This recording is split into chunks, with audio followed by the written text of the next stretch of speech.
All right, get ready because today we're diving deep into learning English. Oh, yeah. We found this crazy story, heard it on another podcast, and honestly, it's both funny and insightful. Yeah. It really got me thinking, have you ever felt like intimidated by learning a new language? Totally. It's Yeah. like a common feeling. Yeah, It's like looking up at a mountain before you climb, right. It can be a bit overwhelming. Exactly. And this story really captures that whole feeling. Okay, so there's this guy, Raju, and he lives in a small town. And English isn't really spoken there, but he, dreams of speaking it fluently. Right. He knows a few phrases, but that's about it. I think that resonates with so many people. It's like that feeling that you're the only one Yeah. on this kind of journey. Totally. Yeah, it's a universal struggle, I think. What's so cool is how this whole journey starts for him. His inspiration wasn't some fancy career move or anything. It wasn't even a travel plan. Yeah. He wanted to understand his favorite football players' interviews. Oh, wow. That's dedication. That's amazing. Right. It makes me think about the power of having a real goal, something you're passionate about, because that's like the spark that ignites the learning process. It's so true. So, first time he tries to use English, Yeah. total comedy of errors. He goes to a restaurant determined to order a burger, and he says, "One burger, please." Like the classic It's line. yeah. It's practically a rite of passage. Exactly. But then the waiter hits him with, "Would you like fries with that?" Mm-hmm. And Raju just freezes. He has no idea what the waiter just said, so he blurts out, "Yes." Very much. Oh, no. Can you imagine? I bet everyone in the restaurant's looking around like, "Wow, what just happened?" Yeah, that's hilarious. It's a perfect example of, It's a perfect example of how well, mistakes are just part of it. mistakes are just part of the process. Yeah. Yeah. And often they make the best stories. Yeah. It's about not letting them derail you. It's so true. And that's what Raju does. He doesn't let this encounter stop him. Instead, he comes up with a 4-step plan to conquer English. Step 1. Immerse himself in the language. Podcasts, music, conversations, anything he could listen to. Oh, wow. And whenever he heard a new word, he would repeat it over and over to try and nail the pronunciation. So he's intuitively tapping into how our brains are wired Yeah. for language, right? Yeah. It's like how you learn your first language as a child. You don't start with grammar rules. You're just absorbing from your environment. Right. So that repetition helps you pick up the rhythm, the patterns. Oh, that's interesting. Yeah, almost subconsciously. So it's not just understanding the words, it's like getting a feel for the music of it. The music of the language. Yeah. Exactly. Just like a musician trains their ear Oh, yeah. for subtle harmonies and stuff. Yeah. Training your ear for English, that makes sense. And then this leads to his second step, which is thinking in English. He realizes that translating in his head was slowing him down, so he just started thinking in English. Wait, so if he saw an apple, Yeah, he would think apple, he wouldn't translate it. exactly. Wow. It's like rewiring your brain. It is. It's like rewiring your brain. There's actually this concept, language switching costs. Oh, wow. And it describes all that effort involved in translating constantly. Well, so you're saving energy? Yeah, so by thinking in English, you eliminate that burden, and the language can flow more naturally. That's incredible. But how did he even do that? Like thinking in a whole new language? Well, that's where his third step comes in, Mhm. and this one is particularly entertaining. Okay. He started talking to himself in English at home, Oh my gosh. even to his dog. No way. Yeah, apparently he would tell his dog things like, "Tommy, you are my best friend. Do you understand me?" "No." "Okay, but I will still talk." Oh my gosh. I can just picture his dog just looking at him like, "What are you doing?" Totally bewildered. But it's brilliant because so many people get stuck at this stage. Oh, yeah. They're afraid to speak. Afraid to make mistakes. Exactly. Right. Yeah. But the truth is, fluency isn't about perfection. It's about practice. Oh, that's good. And he seemed to get that, Yeah. instinctively. Yeah. So he would use any opportunity, even if his audience was just a confused canine. Okay, so we've got immersion, thinking in English, and practicing speaking. What's the final piece? So his fourth step Yeah. was about building his vocabulary Okay. consistently. And his goal was to learn 5 new words every day, and he would try to use them in sentences Oh, wow. to really solidify them.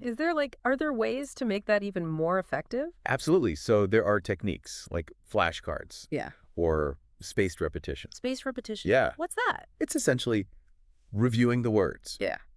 at increasing intervals. Okay. So you might see a new word today. Yeah. Then tomorrow, Then a few days later. I see. And so on. So you're reminding your brain, hey, remember this, Exactly. not just cramming it all at once. Right, exactly.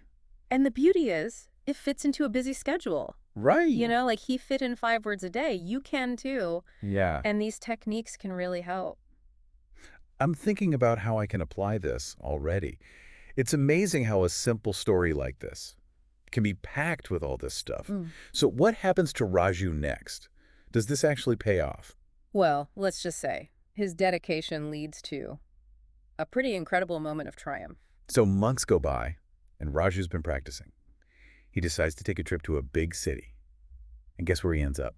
Where? The same restaurant Oh, no. where his burger order went so wrong. Oh, my God. Talk about facing your fears. That's amazing. Right. But this time, he's confident. And instead of fumbling, he says, "Can I have a burger with some fries, please?"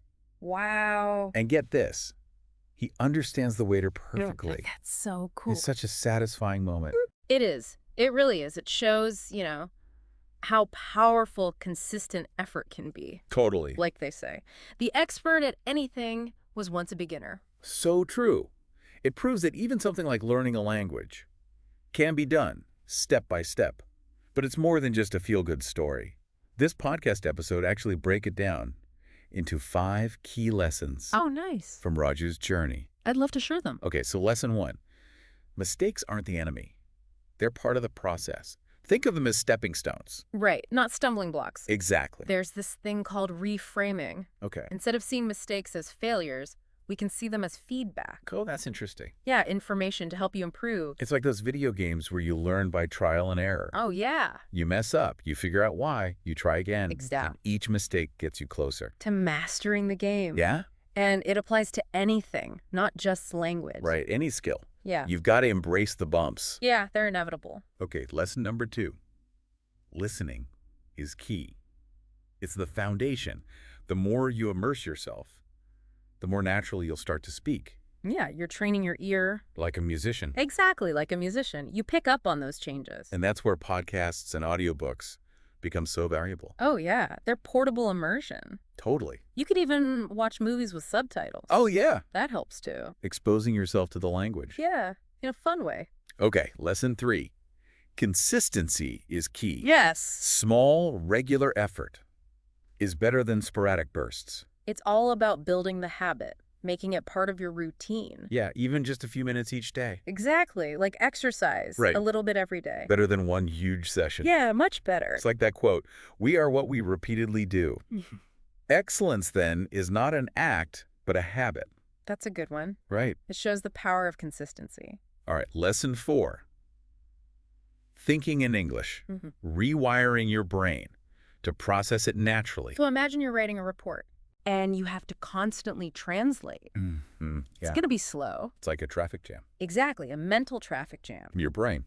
But if you can think in English directly, the words just flow. It's like a whole new level of... It is. It's about those neural pathways. Oh, wow. The more you practice, the stronger those connections get. It's like a muscle. Exactly. The more you use it.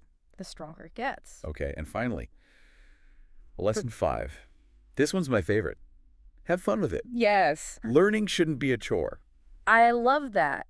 It reminds us that learning can be enjoyable. Totally. So think about what brings you joy. Okay. Music, movies, whatever. Yeah. Can you incorporate that? Into your learning. Yeah. If you love music, listen to English songs. Exactly. If you're a foodie, follow some recipe blogs. Perfect. Watch cooking shows. It's all about finding those connections between your passion. And the language. Yeah, remember Raju and his love for football? That fueled everything. It did. It's amazing how a simple story like this can be so insightful.